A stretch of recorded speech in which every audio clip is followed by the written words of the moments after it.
Welcome, everybody. My name is Ethan Prosnit. I am a rabbi at Temple Emanu-El in Westfield, New Jersey. Together we have are joined by Rabbi Josh Weinberg. He is the Vice President of the Union for Reform in Judaism of Israel, as well as the ARTSA, the President or CEO of ARTSA, the American Reform Zionist Association. And so in partnership with ARTSA, as well as the Jewish Book Council, it's my pleasure to welcome all of us to hear and listen and to be in conversation with Eshkol Nevo. Some of you probably know who he is, but he is one of the most successful Israeli living writers whose novels have all been bestsellers in Israel and published widely in translation. His novel Homesick was longlisted for the 2009 Independent Foreign Fiction Prize. And his book, The Three Floors Up, will be adapted for film by acclaimed director Nani Moretti. Nevo owns and co-manages the largest private creative writing school in Israel and is a mentor to many up-and-coming young Israeli writers. And today we get to discuss his most recent translated book, The Last Interview, as well as open it up for other conversations about his writings, Israel writings, and anything that you might be interested in learning about today. And so I'm going to begin, and then we're going to go, Rabbi Weinberg is going to share with us some questions as well. But thank you, Eshkol, for being here and having a conversation with us. And so as I read this book, I was thinking about the questions that I wanted to ask you, and I felt a little strange because many of the questions are in this book. And so it's a hard interview, a hard way to begin a conversation because I'm not going to be that creative because some of the things that I want to hear your thoughts on were already asked. And so I guess my initial question is just if you can share with us the origins of this book, how you decided to write it, and some of the challenges perhaps you faced when beginning to write it as well. First of all, I must say you're very eloquent. Some of my other moderators dealing with this book had a nervous breakdown, and when they understood they had to ask questions about the book with many questions in it, a book in a format of Q&A.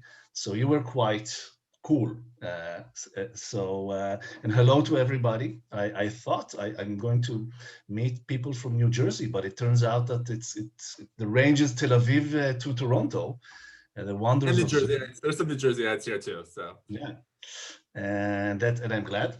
And it's a beautiful evening now in Israel. Sun is just kind of saying goodbye now. And we will begin our session in daytime and finish it in nighttime. You asked about the origins of this book, but actually it started with a writer's block. I was working on another book, and I got stuck. And it's not a nice experience. You struggle and you try to win this situation, and I realized after a couple of weeks that I can't win it. Something was wrong in the direction I took with the other book, and I was quite lost because my life were organized to write. I write during mornings, and I realized I cannot continue the book I was working on, so I started kind of out of despair. Combination of despair and solving this time problem, this spare time problem, I started playing a game with myself. And the rules of the game were quite simple. There were two rules. Rule number one, I will take the usual, the kind of ordinary questions I'm asked during readings or during interviews, and I will answer the questions with the answer I never had the courage to express. I will answer the questions with the truth, with the authentic, non-politically correct, brutal honesty. this was rule number one. And rule number two of this game, this questions and answers game, was I will never, ever publish the book. And if I'm not publishing it, then I can write whatever I like, because I don't have to worry about what would my family think about it, what would my readers think about it. I'm just free. I'm playing. I came back to this sense of playfulness. I felt like I'm starting over, like I was 16 years old uh, um, adolescent in Jerusalem, writing in his own notebook for poems for self-usage, not to impress anyone. I didn't want these poems back then to be beautiful. I just wanted to express my feelings. And that was the sense I had when I started writing this text. It was not a book yet, it was a text. And after a couple of months, I stopped and I read. I had 60 or 70 pages of questions and answers. When did you understand that you want to be a writer? What are your influences? Do you know the endings of your stories before you start writing them? These kind of questions, but different kind of answers I never answered before. And I read these 60, 70 pages and I realized that I'm in trouble because it's a book, it's a novel. Without even being aware of it, there were characters, there was a narrative, motives reoccurring. So I realized that I am writing a novel, and I got myself into trouble because now I will have to publish it. But I love this sense of danger, a little bit like when my fingers are on the laptop and I'm writing. I love it when I feel I'm out of my safety zone. So I felt that I'm out of my safety zone. I'm taking a risk. Nobody, as far as I knew, nobody has done it before. Nobody has written a book in this kind of format, trying to tell a story with questions and answers. So I felt I'm out of my safety zone, and I liked it. And this is how it started. Beautiful. And so I'm glad that you were out of your safety zone and you decided to publish it, because um, it's a beautiful story, and funny, but also challenging. And the characters come alive, even though it's really from just you just hear one person's perspective and the questioner in the story. So I was interested in the character development, and how much of the characters perhaps are autobiographical, and how did you, was there an IDF best friend that you had, like Ari, that you kind of shaped these characters after, or your daughters in this, or your wife? Like, how much of this is your story as well? Well, I cannot tell you, but and I think it's not that important, because what's really important is what is personal to the reader, like the moments that you felt that something is personal for you while you were reading the book, or any other person who is not now joining us. I think that the real question is when does the book become part of the biography of the reader? Now, after avoiding your question, I will try to be as honest as I can, and I will say that I started with autobiography. I used pieces of my own autobiography in a way that I never did before. But then I realized slowly, it was a slow kind of process, that I'm not really interested in writing my biography at the age of 47. I'm more into storytelling and writing about what could have happened and what I would like to happen and what I'm afraid that will happen. And so eventually, this book is not about me. It's not more autobiographical than any other novel of mine, but it pretends to be autobiographical, and it's also asking the question, what is real and what is fake? I read this book. I wrote this book while I think both American culture and Israeli culture were dealing with fake news, with leaders who are liars. And I think without even thinking about it, was unconscious. This got into my writing and drove me to ask the question, what is real? If I will tell you my dream, the dream that I dreamt tonight, it's not real, but it's very personal. Maybe that's more authentic than telling you the trivial facts about my day. So I think it's one of the questions of the bit. Who can we believe, and what do we believe in? What is authentic in our fake world? Um, is that okay, Ethan? Yeah. We'll jump in. We'll go back and forth. Yeah.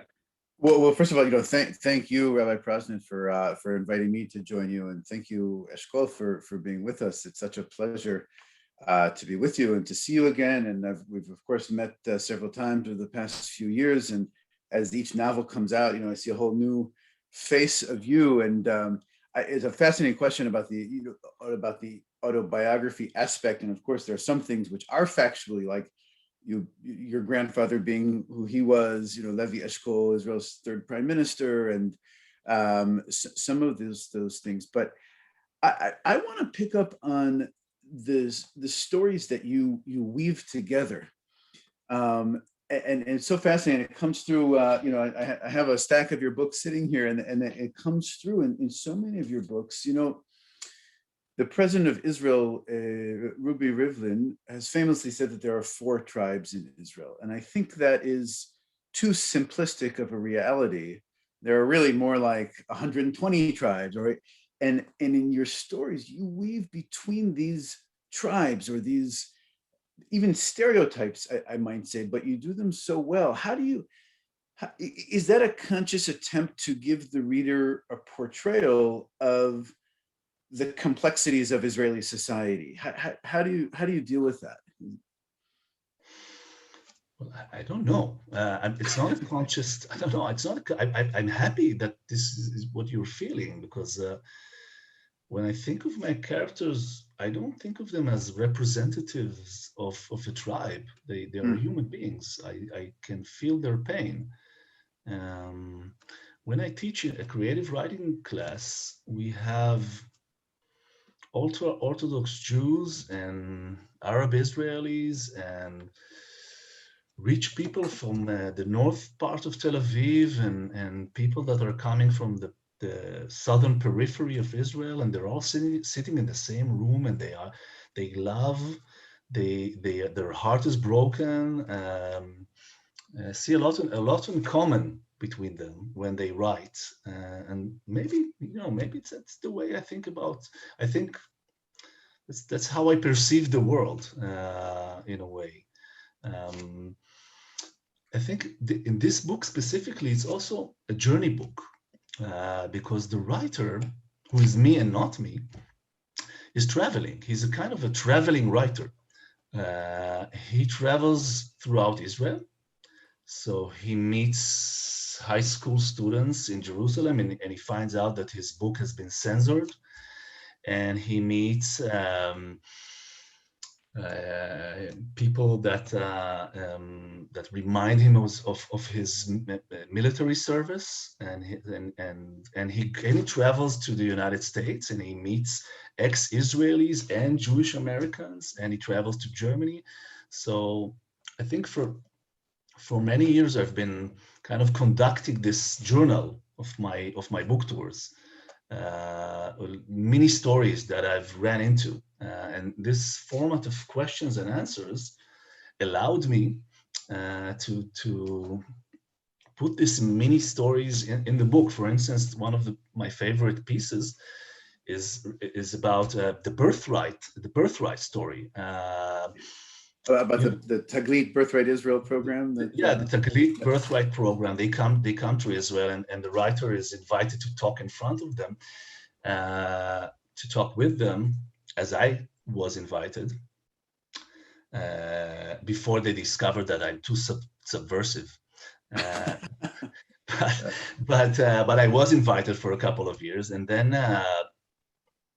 after one of his lectures or workshops, one of the participants approaches him, and she asks him whether he could give her a ride because she's looking after she wants to find someone she met during these 10 days of birthright, this journey. And while they are driving together towards the suburbs of Tel Aviv, he discovers what happened to her, and this gap between the way Israel was portrayed in the birthright program and the way Israel is really currently, what is really happening currently in Israel. So this is one example, one mini story.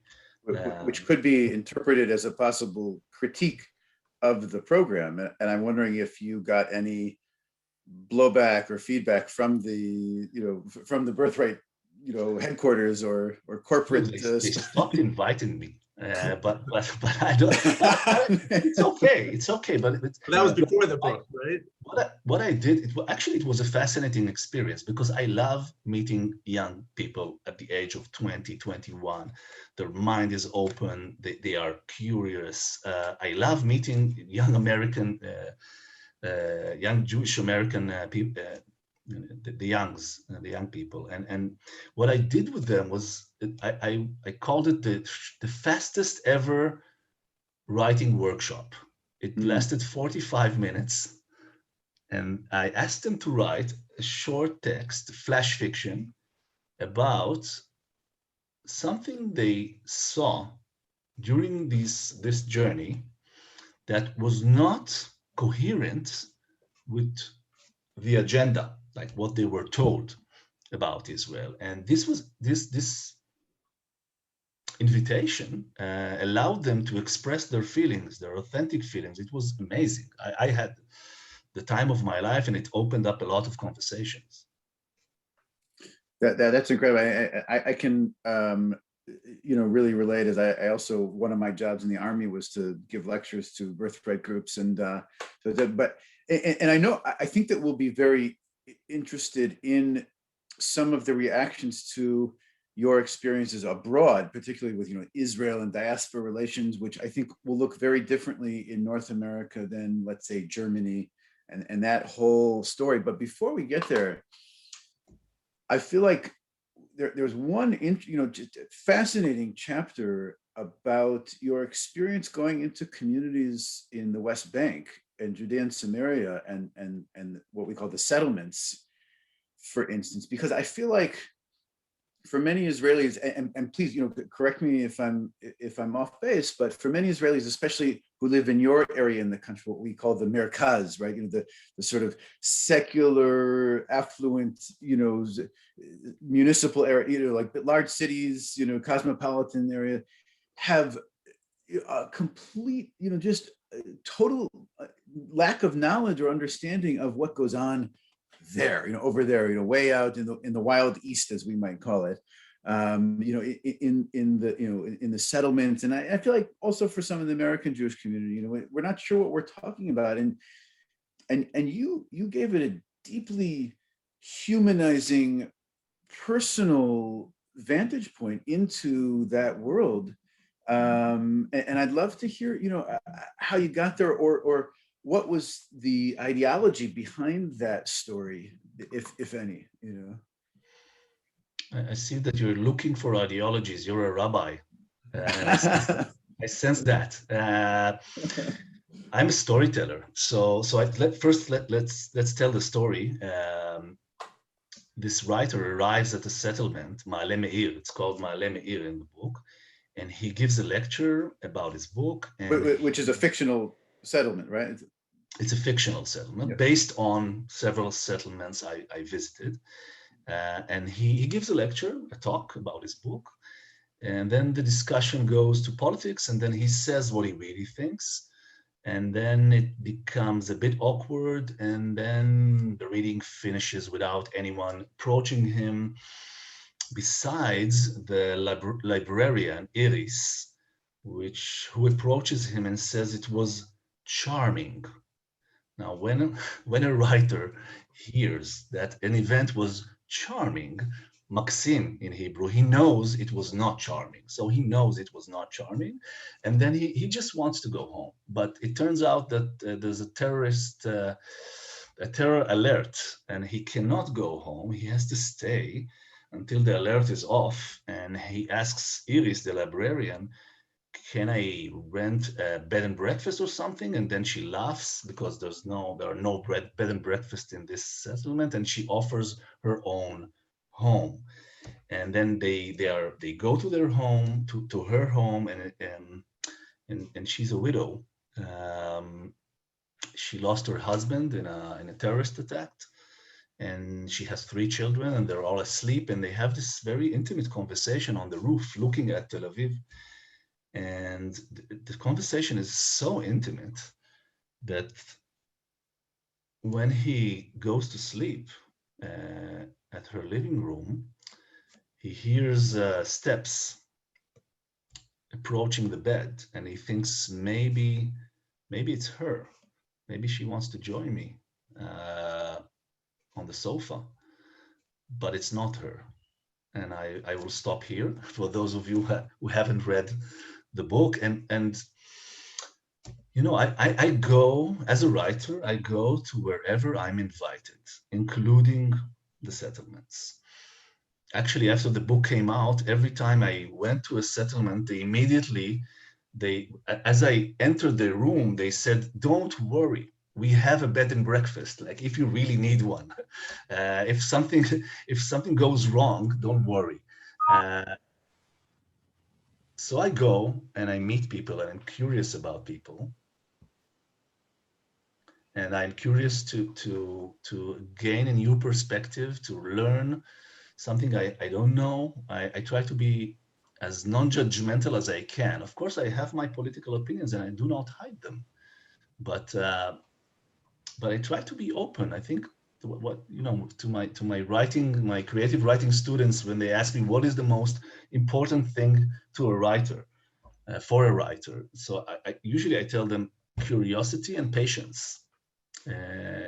You have to be curious to be a writer. If you go to a place and you're not into listening, so you will never learn something new.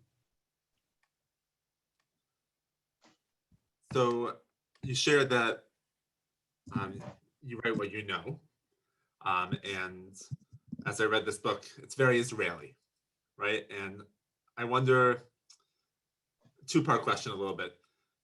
As someone who's traveled to Israel, who's lived in Israel, like I get it, I understand it. There's that Jewish connection that I also understand as well. And so I'm interested to see, while there's the reality when you talk about what is truth and what is real, and I think that's beautiful in this book, is it a universal book? What's your understanding on that? And a second part to that, we'll start with that one. And the second part is about translations, I guess. The translations, sure, yeah. Maybe.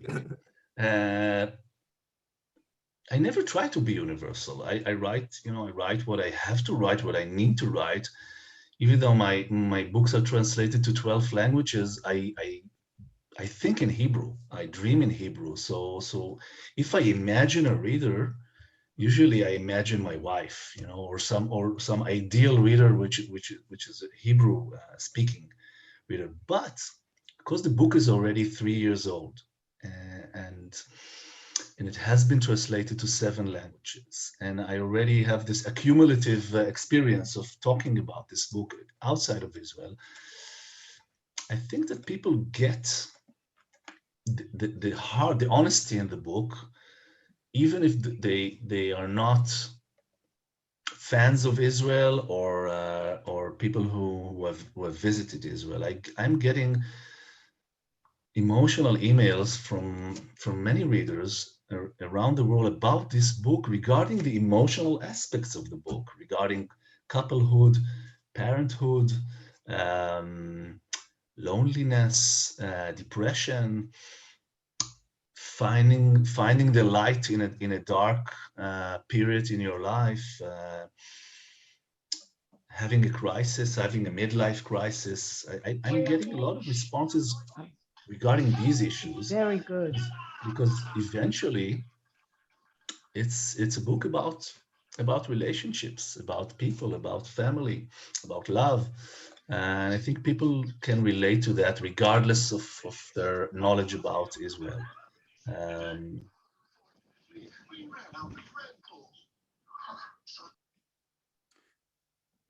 We can just remind everyone to okay, mute. now, okay. Good move. So this is, I don't know if a book is global or not. I only know it after it's published and translated. When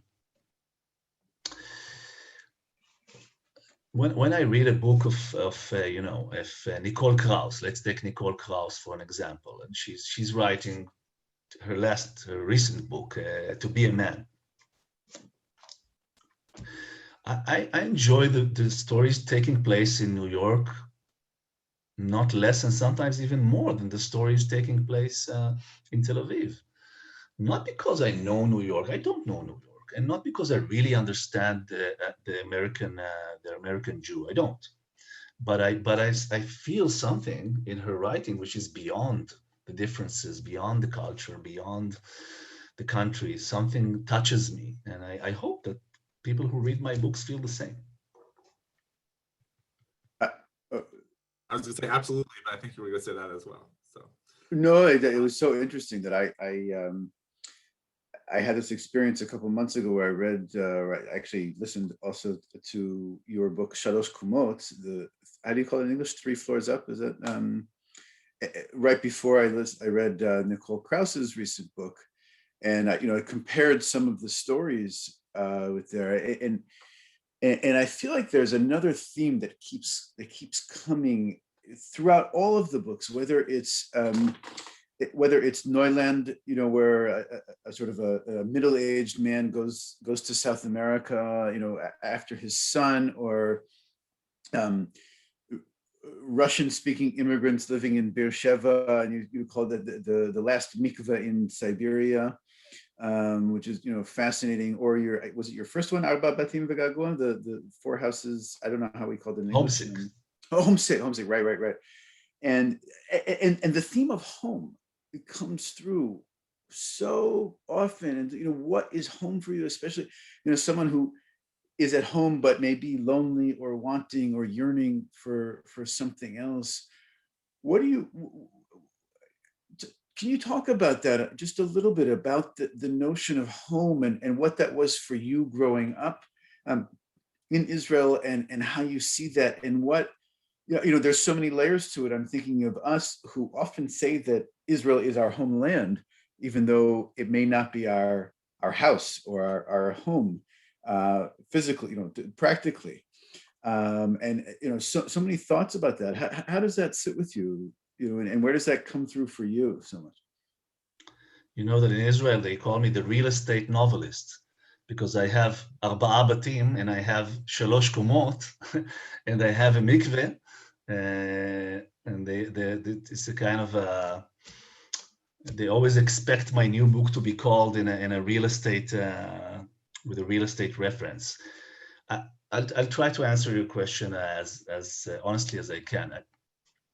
First of all, there's the personal aspect. I moved a lot as a child, including 2 different houses in the United States, Detroit and Princeton. And all in all, 13 or 14 different houses until the age of 18. And I continued moving when I grew up, when I was on my own. So the search for a home, like when and where would I feel finally at home, was a central issue in my personal life. I think for many years I was not able to really feel at home. Felt like the wandering Jew. But then my daughters were born. I have 3 daughters, and the question, where is my home, was not a question anymore, because my home is where my daughters are. And so the focus shifted from will I ever have a home to what does it mean to have a home? Can you be happy having a home, a family? What are you sacrificing? What is kind of the balance between feeling at home and freedom, maybe, and traveling? And I think this went on for a couple of you felt it through my books, and maybe now the focus is shifting again. I'm just publishing next week. I'm publishing a new book in Hebrew. It's called Gever Nichnas LaPardes, which is a man walks Mazel in tov, first of all. the orchard or into paradise, maybe. And maybe you'll read it and you think that the focus has shifted again. But it's definitely a central question in my life. And like regarding the national level, I was born here.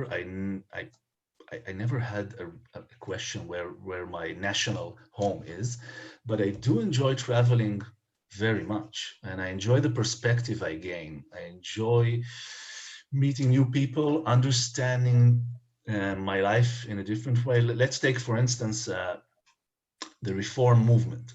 The first meeting, the kind of Judaism I met while traveling with my books, first liberal communities in Germany, and then Reform communities in the United States. This kind of Judaism was new to me. In Israel, growing up, without a Reform community near me in Jerusalem, or at least I didn't know of it, you had a very clear sense of, what is Judaism? It's orthodox. It's old-fashioned. They oppose many of my personal ideas. So how can I connect to that? And while traveling, book touring, meeting Jewish communities, I started to feel that, these are my people. I can connect to this kind of Judaism. And this is only an example to how eye-opening this traveling experience could be. So I definitely know where my home is, but I miss traveling so much after this year, this COVID, Corona, Zoom year. I can't wait. I can't wait to travel again. I feel that I need this for inspiration. I need to collect new stories.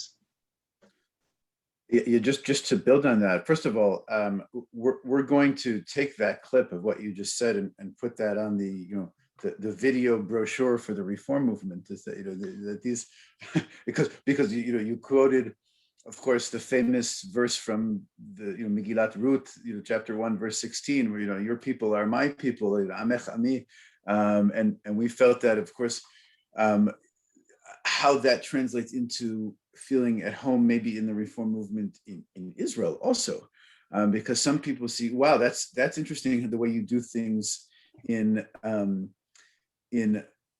America or outside of Israel, and this community, Temple Emanu-El of Westfield, in 1989 hosted. He was then a young Knesset member, President Ruby Rivlin, who came to their community and actually didn't have terribly warm things to say about it. He felt very, very strange, and I want to say that this is now the nechemta, the sort of the coming full circle. You say, well, I do take a lot from this community, and a couple of years ago, you offered a creative writing workshop for Israeli Reform rabbis to come, and it was a really interesting mifgash, and we received a great deal from it. And it turns out that you also took something away from that experience as well. Yeah, it opened me up in a way that I never went to a synagogue to the Yom Kippur service until this creative writing workshop. I met during this workshop people wrote, they read, they talked, and I felt very close to them. I felt, this kind of Judaism I can relate to. These are people who are asking questions. They have doubts. I'm into questions more than answers. As my main character in the book, he doesn't really have an answer. He's we have this Jewish tradition of questions and answers to the rabbi.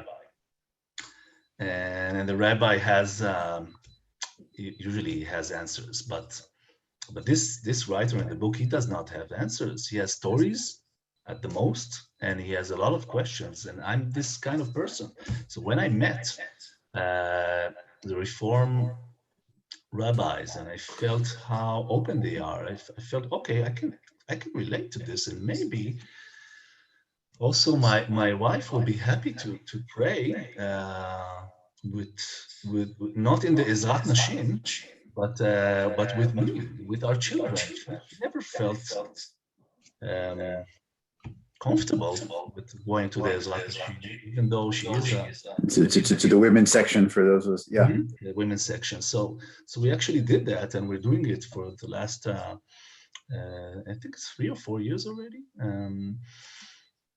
And I'm not, you know, I'm not a believer, but I definitely opened up in a way that changed my writing, I guess. I think it's also connected to the fact that you realize,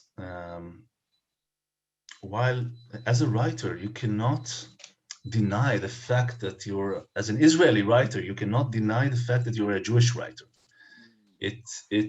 I have this kind of lecture I only gave twice. How and when did you discover that you are a Jewish writer? And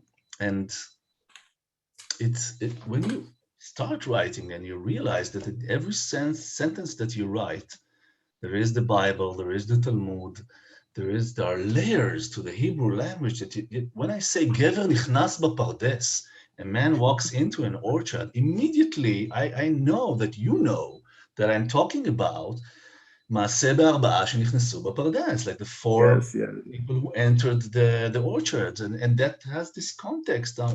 I cannot even write the word pardes without thinking about pshat, remez, drash, and sod, like the initials. So meeting my readers outside of Israel, discovering, for instance, that my book, Homesick, which is called in Hebrew, Arba'a Batim V'Ga'agua, 4 houses and reminiscing and homesickness, in French, they translated it to Quatre Maisons en Exil, which is 4 houses in exile. This was the translation of the title. So yeah, what is more Jewish than an exile? Okay, and this was the title of my book, and so you cannot ignore it. So these 2 processes, me understanding that I'm a Jewish writer and meeting with the Reform movement, was kind of happened together, I guess. That's so funny, because that was the exact question that I wanted to ask you about, but both the notions of feeling at home, telling stories, answering questions with questions are very Jewish feelings and very Jewish themes. And I just wanted to ask you how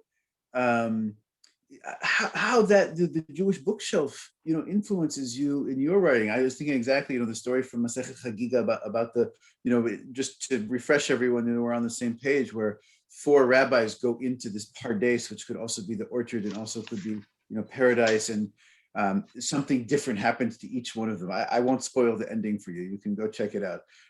But they, each are, I'll say, deeply impacted by the experience.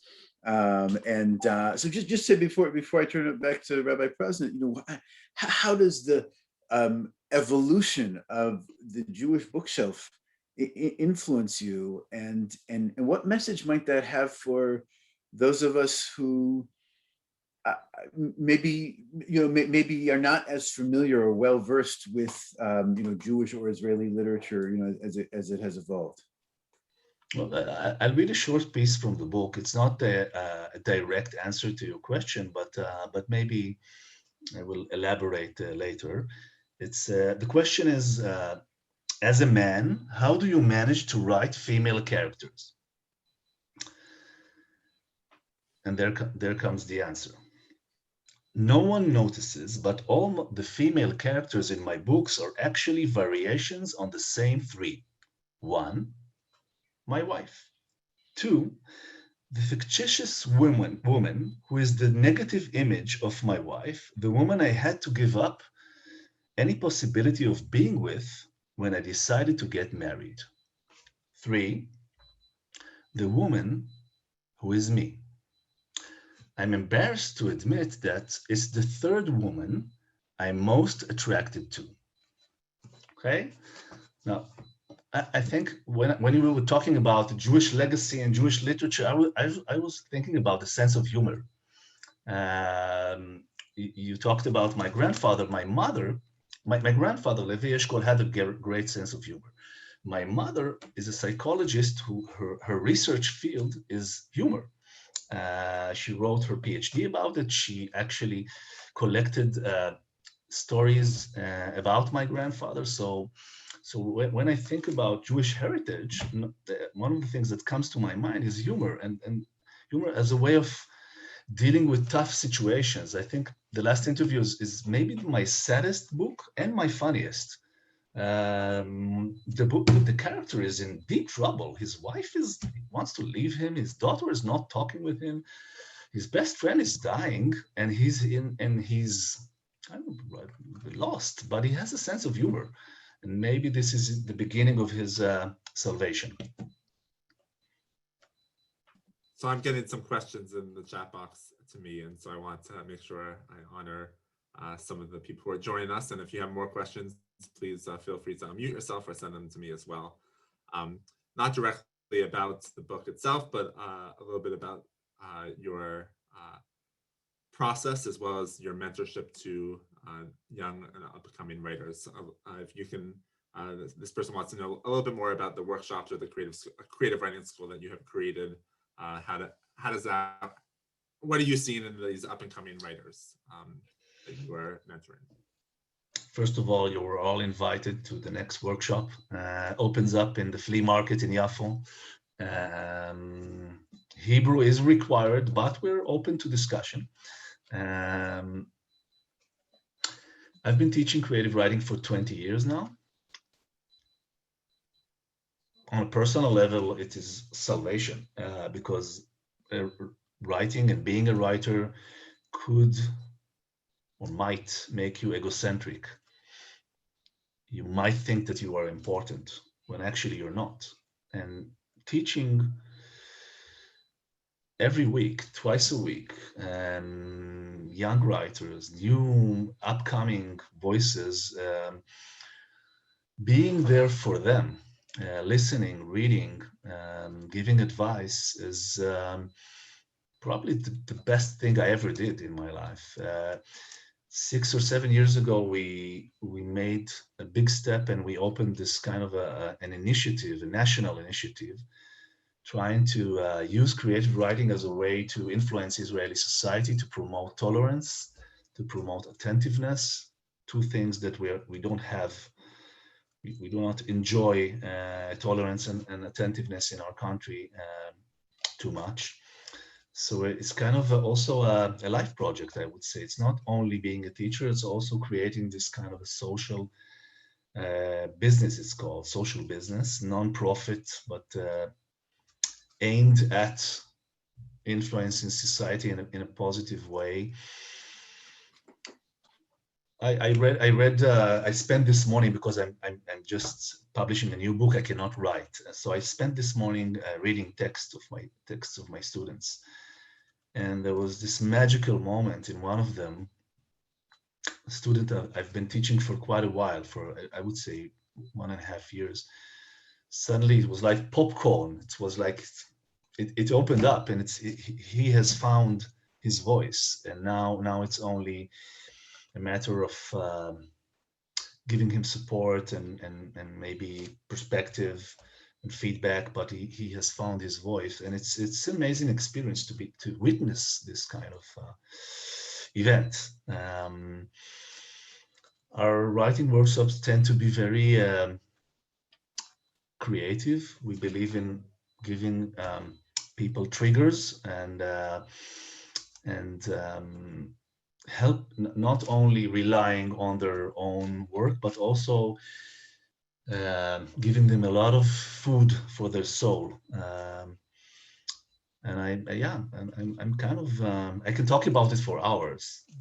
It's It has The been, when I workshops, was, are they diverse workshops like of Israelis? So I'm interested in the diversity of the your. workshops, it's kind of, because it's a social project, we got along with municipal authorities and also with Mifal Hapais, with the lottery, and we're subsidizing workshops from Eilat in the south to Kiryat Shmona in the north. People pay less than in Tel Aviv, and then they get this very professional workshop.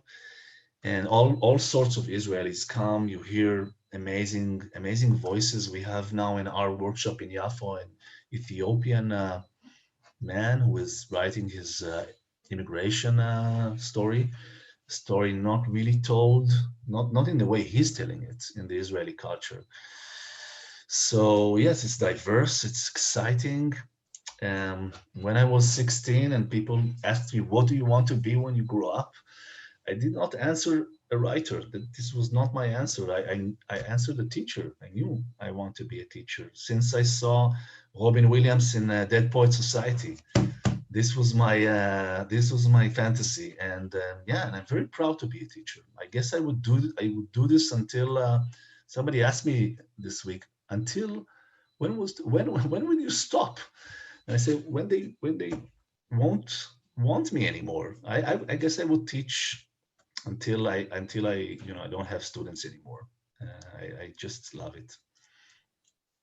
Thank you. A question you touched upon a little bit about how the pandemic has affected your writing, that you're not able to travel, you're not able to hear those stories.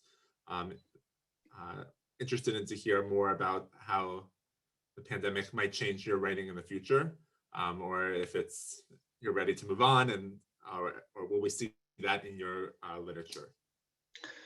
Look, it was a tough year. Let's not pretend. I don't want to be too much, positive thinking here. It was a tough year, family-wise, financially. Our creative writing school was on the verge of collapsing because we couldn't open up for a couple of, at least half of the year. It was a tough year, and it was a tough year changing your habits. Tough year for people who need their freedom. But I got a book out of it. All my book tours were canceled, or half of my workshops were canceled, half of my readings, and I ended up writing. And I wrote a very intimate, I would say, everything that we lacked or we missed during this year was I put it in the book. People are very intimate with each other. There's no social distancing in this book. People are extremely intimate with each other, and their lives are affected by a very strong event, not the pandemic, but something else. So it's not a book about this year, but it was affected by it in a strange way. And I guess I wouldn't have written it, not time-wise and also energy-wise. So, but I'm ready. I'm ready for starting the real life again. We went to a party last Wednesday, a real party with music, like Independence Day party. We went to a rock concert on Saturday night for the first time, still with masks, but actually rock concert and dancing. I missed that. I'm happy that it's ending. I think that if I could be so bold, that you probably speak for most of us who just miss that interaction. I know, people are wanting to come back to shul, come back to synagogue, and be part of the community and interact with each other. Whether they want to go back to their offices to work, that's another story. I don't know, but the interaction, the relationships has been so difficult. Aside from the health and financial aspects of it, of course. In the time that we have left, if you read through your books and nothing else, you get a very particular understanding of Israeli society, very diverse, but I was wondering if you could give us first a sneak preview of what Gever Nichnas Pardes is about. A man who enters into the Pardes. What it's about. What questions are you asking? What stories are you telling in that book? And then also, for an audience that doesn't live in Israel, maybe I assume most of us have been to Israel or have visited even a number of times, and we're hoping to go back on Rabbi Prasnit and with Rabbi Pell, in your next trip, plugging that. But what do you want us to understand about Israeli society that we might not?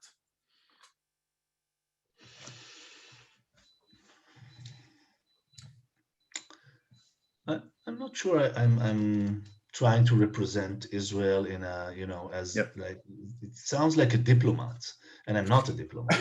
No, that's but specifically why I asked you, because I do I feel don't want the diplomat's take. I don't, I want someone who tells stories. I do feel that sometimes people are caught in images of Israel, which are not relevant anymore. And of course, the best thing to do is just, visit and travel. But maybe a book is another way of traveling and discovering that settlers are not the cliche that you expect they would be. And maybe Arab Israelis are there's a new generation of Arab Israelis, which is also, you can see it in politics now. They are talking about maybe joining the coalition. I hope they will, on the right side, on the not the right side, but the correct side, not the wrong side. But Israel is changing because it's such a dynamic society. The language is changing all the time. So maybe I just I hope that people will feel intimate with this place while reading, while visiting. Maybe it will encourage people to have a conversation, to open up. And sometimes I feel that specifically, I'm not talking about the New Jersey community, which is of course different, but sometimes I feel when I meet with Jewish communities in the United States, that people are hanging into this image of Israel. They need it for their own use, for themselves, but it's not true anymore. There's no the oranges, the camels, the Antebbe operation. It's a beautiful country with a lot of energy, a lot to be proud of.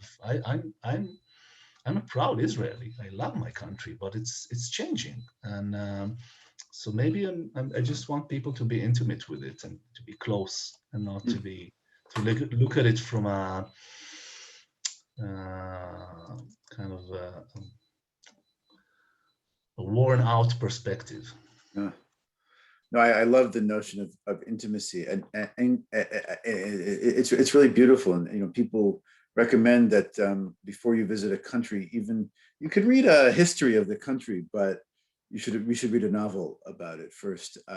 So what can we expect from your next book? And will you give us a little bit of a sneak preview, if you can? I can't. It brings bad luck. Okay. We look forward to reading it. I would say it's. I just received an amazing email from a reader of mine from Italy. I was publishing for the last 2 years. I published a short stories column in Vanity Fair, Italy. Every week, a short stories. Those of you who can read Italian can find it on the Vanity Fair Italy website. So at the final column, I gave my personal email because I felt I want to communicate with these readers. I never had the opportunity of meeting them because most of the time it was the pandemic and I couldn't travel. So I gave my personal email, and then I'm getting a lot of letters from Italian readers, and I asked them to write in English. So it's sometimes it's in English, sometimes it's Google Translate English, which can be very funny. And one of them wrote me this amazing insight about my books. She read the column, she read my books, and she wrote, your characters are trying so hard to maintain homeostasis, to maintain some kind of balance in life, and it's beautiful to see their attempt and how they fail to maintain this homeostasis. And so the only thing I could say about my new book is that yes, that's the characters are trying to maintain some kind of stability, but it's not possible. Something happens and it rocks their world. It's a rock and roll book. If like music wise, it's more Springsteen than Leonard Cohen. Awesome. We look forward to that. I guess it will be first in Hebrew, but we'll look forward to translations for those who can't read the original text, I would say. In the chat box, I just pushed the link to for the last interview. We ask you to support local, so you can click that link and get this really poignant and funny book that I know that's it's very Israeli, but also universal as well. And so our hope is that we'll be going to Israel as a synagogue community. Maybe we can do a 45-minute creative workshop with you, Eshkol, to talk about our lives as well. I think, and you have given us the opportunity to really think about reality and truth, to think about our own home. And I also want to thank Rabbi Josh Weinberg for joining us as a member of our Union for Reform Judaism and helping to create a home for Reform Jews in Israel that Eshkol has found, which we are very excited about too. So, and I thank all of you for joining us on this beautiful Sunday morning in New Jersey or wherever you are. I hope that you have found meaning in this conversation. I sure have. And any final words, Josh? Yeah, I'll just say, thank you, Rabbi President, and thank you, Eshkol, for coming and sharing with us your insight and feelings and impressions. And this sort of closes out like a week-long celebration of Yom HaAtzmaut that we've been celebrating together. As you can see, there are so many different faces of Israel and so many different ways to connect. And so as we sometimes preoccupy with politics, take some time to read a novel, to read some Israeli literature. And of course, we recommend that you read Eshkol Nevo because it brings such rich stories to this. And I know I've learned a tremendous amount from your writing, and I hope that we can together have this conversation about what Israel and what it means to us as American Jews as we continue to discover these things, and that we have this great partnership also with Artza and with the Reform movement. So toda. Toda rabba. Thank you so much. Bye-bye. Bye.